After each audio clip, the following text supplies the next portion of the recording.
చేశాడు. ఏంటమ్మా నాకు ఈ టెన్షన్ ఏంటి? నేను పెళ్లి చేసుకున్నానని నువ్వు చూసి ఓర్వలేకపోతున్నారా?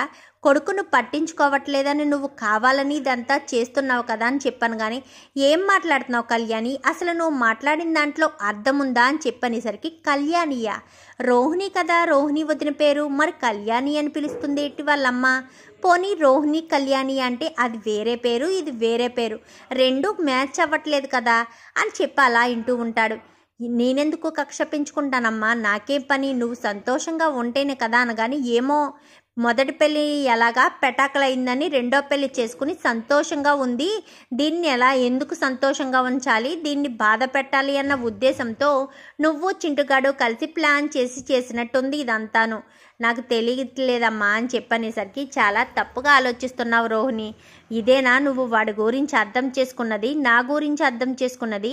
నువ్వు వీడు ఉండగా కూడా రెండో పెళ్ళి చేసుకుంటాను అంటే సరే నీ ఇష్టం అని చెప్పాను, అంతే తప్ప వీడిని పెంచాలి, నువ్వు పోషించాలి, నువ్వు మరో పెళ్ళి చేసుకోవద్దు అని నీకు నేను చెప్పలేదు కదా. కేవలం నీకు పెళ్ళయిందన్న విషయం కొడుకున్నాడని, అలాగే మలేషియాలో ఎలాంటి తండ్రి లేడు, డబ్బు ఏమీ లేదన్న విషయం చెప్తే బాగుంటుంది. వాళ్ళకంతటి వాళ్ళు తెలుసుకున్నారనుకో, అప్పుడు నీ సిచ్యువేషన్ వేరేలా ఉంటుంది కదమ్మా అని చెప్పాను. కానీ అంటే వాళ్ళు తెలుసుకోలేదని నేనే తెలియచెప్పి నా గొయ్యిని నేనే తవ్వుకోమంటావా అని చెప్పాను. కానీ అది కాదు రోహిణి, రేపు ఎప్పుడైనా నాకు ఏదైనా జరిగితే వీడి పరిస్థితి ఏంటి? వీడిని ఎవరు చూస్తారు? కన్న తల్లిగా నువ్వే కదా వీడి బాధ్యత, బాగోగులన్నీ చూసుకోవాల్సింది.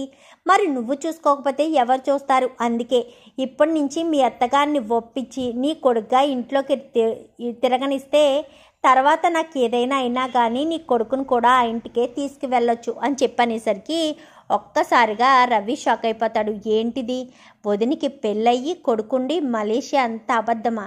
అంటే వదిని చెప్పిందంతా అబద్ధం అన్నమాట అని చెప్పి వెంటనే బాలు ఇంటికి వస్తాడు.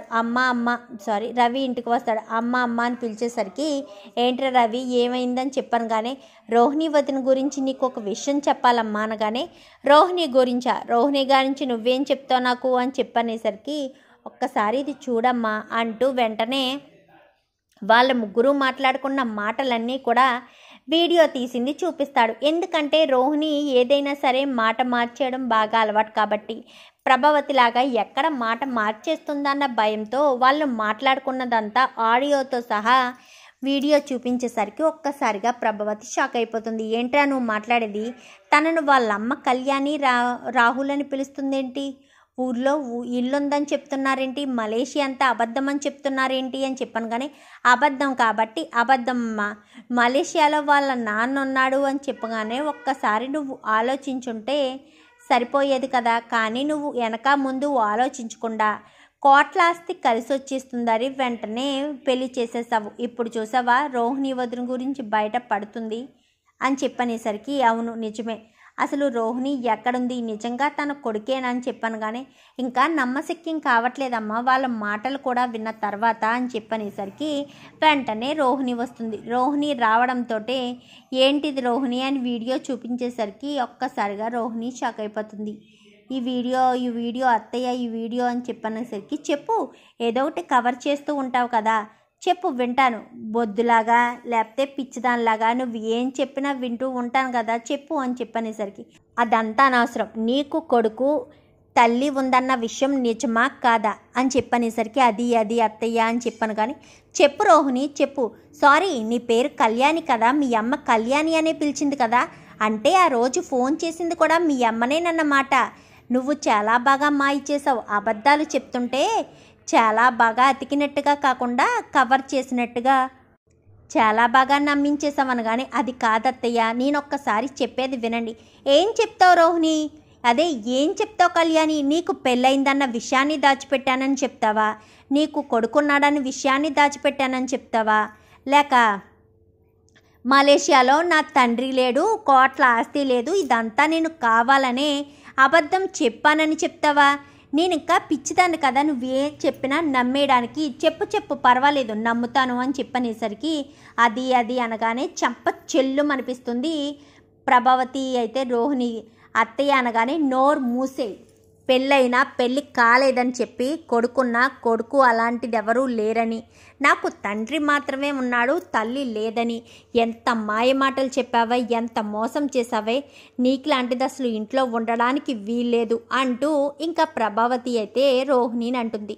ఇంకా రోహిణికి కోపం వచ్చి, నేనెక్కడికి వెళ్ళాలి అత్తయ్య, ఇది నా అత్తవారి ఇల్లు అని చెప్పనేసరికి, అయితే మీ నాన్న మలేషియాలో ఉన్నారు కదా, డబ్బులు తీసుకురానగానే, ఓహో అంటే మీరు డబ్బులు వస్తాయని ఆశపడి పెళ్లి చేసుకున్నారన్నమాట.